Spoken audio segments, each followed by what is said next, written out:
dans une couple d'heures là, à Montréal, la marche des 10 l'idée, ce sont des personnes handicapées qui veulent attirer l'attention, parler de la lenteur, je pense, des progrès dans l'accès des édifices, etc. Tous les progrès qui sont attendus par les personnes handicapées. Richard Guillemette est organisateur de cette marche, fondateur du mouvement citoyen Handicap Québec. Bonjour, M. Guillemette. Bonjour, M. Dumont, vous allez bien? Oui, très bien. D'abord, marche des 10 là, parlez-nous du 10 en question, de cette symbolique-là. D'après l'Office des personnes handicapées du Québec, il y a environ 765 000 personnes handicapées au Québec. Et c'est de là, le nom vient de là, la marge des 10 donc 10 de la population. Il est important de vous dire, M. Dumont, que la majorité de ces 10 %-là vivent encore aujourd'hui dans la pauvreté extrême, vivent pour la majorité en CHSLD pour une raison qu'on ignore, puisque l'ex-ministre Hébert a déjà dit que ça coûtait 90 000 $ pour une personne comme moi pour habiter en CHSLD, alors qu'actuellement, sur un bon programme qui existe, ça s'appelle le chèque emploi-service, on octroie simplement 44 heures par semaine, alors que les besoins, vous me voyez, là, c'est évident, on a besoin de 24 heures sur 24 là, pour certaines personnes. Donc, c'est ça qu'on va dénoncer aujourd'hui, c'est ça qu'on dénonce depuis, mon Dieu, 70 ans. Hein. Mm-hmm. Je lisais là, sur la page Internet de votre organisme, puis ce que j'entendais, ce que je lisais à travers les lignes, peut-être une impression qu'il y a été une époque, on pense à l'arrivée de René Lévesque, de Denis Lazure, qui avait été nommé ministre responsable des personnes handicapées. Il y a comme eu une époque de, je sais pas comment ça, de grands progrès, en tout cas d'accélération des progrès certainement.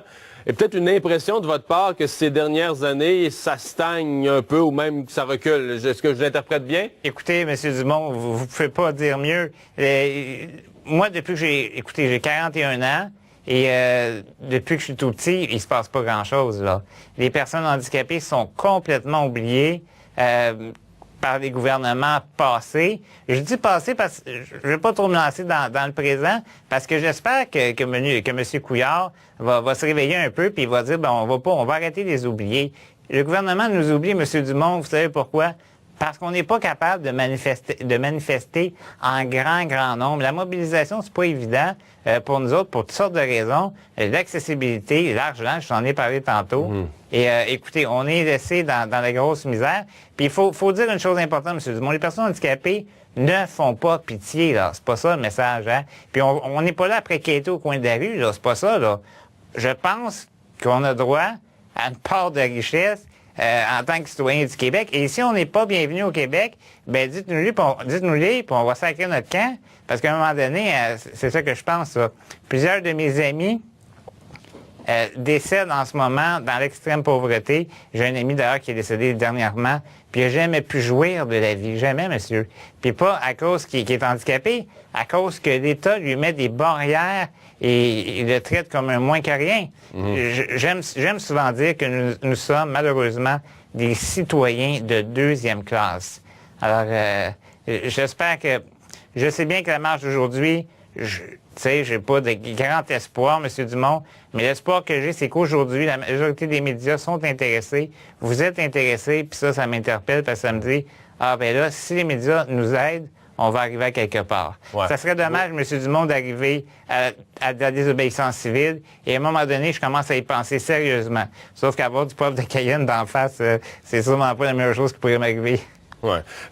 Vous avez mentionné, parce qu'il y a beaucoup de choses là, dans la défense de votre dossier, vous avez répété à plusieurs reprises la pauvreté. Donc, au-delà là, des rampes d'accès et des éléments plus terre-à-terre, vous êtes dans peut-être un autre niveau de dossier. La lecture que vous faites, c'est que les personnes handicapées, si on a 760 000, vous incluez tous les types de handicaps, je présume, là, de motricité visuelle, etc. Ces gens-là ont des taux de pauvreté beaucoup plus élevés que l'ensemble de la population? Écoutez, c'est évident parce que la majorité des personnes qui sont réellement inaptes à l'emploi sont sur l'aide sociale, M. Dumont. En passant, une aide de dernier recours est temporaire. Qu'est-ce que les personnes handicapées réellement inaptes à l'emploi? Je dis réellement inaptes à l'emploi parce qu'oubliez pas, il y a des personnes handicapées qui peuvent travailler. Mais il y en a d'autres qui ne peuvent pas et c'est ces gens-là qui sont oubliés.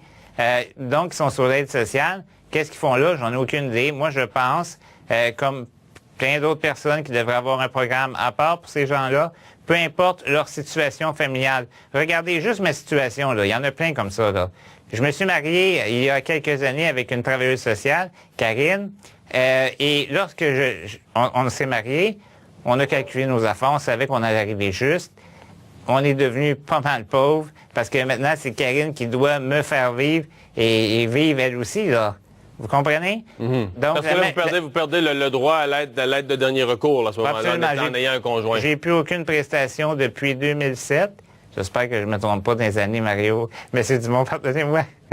mais c'est ça. Fait que donc, je n'ai plus de prestation. Karine reçoit 2500 $ net pour nous faire vivre. Donc, vous savez, la vie coûte cher.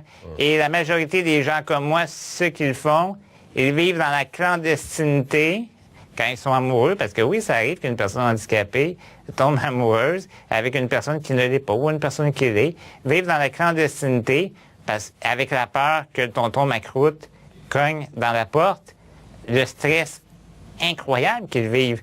Mais bon, ils ont le droit de s'aimer. Je pense que le gouvernement devrait vraiment réagir là-dessus. J'interpelle personnellement le premier ministre du Québec à vouloir me recevoir prochainement avec d'autres organismes. Ouais. La marche cet après-midi, je présume, c'est quand même pas si simple l'organisation d'une marche. En fait, c'est jamais simple de mobiliser les gens de nos jours pour d'organiser une marche, mais quand toutes les personnes appelées à y participer sont elles-mêmes soit limitées dans leur motricité ou d'autres complications, ça ne doit pas être simple à organiser. Ben voilà, c'est une participation volontaire. Les gens se déplacent comme ils peuvent. Puis vous l'avez dit, c'est pas évident parce que les gens n'ont pas d'argent pour prendre le taxi adapté. Le transport adapté à Montréal, c'est quasiment impossible, il n'y a rien qui fonctionne. Comment se fait-il qu'il y a juste encore 6 ou 7 métros à Montréal d'accessibles alors qu'à New York et dans les autres provinces canadiennes, c'est déjà fait, puis il y a des métros partout? Non, c'est pas facile parce qu'il y a des gens qui voulaient venir de Québec, de Sherbrooke, de Hull, mais ils ne pourront pas venir. Là, ils pourront pas venir. Alors, naturellement, j'appelle la population qui, eux, peuvent venir. Les gens qui marchent, là, venez nous voir au Parc La Fontaine.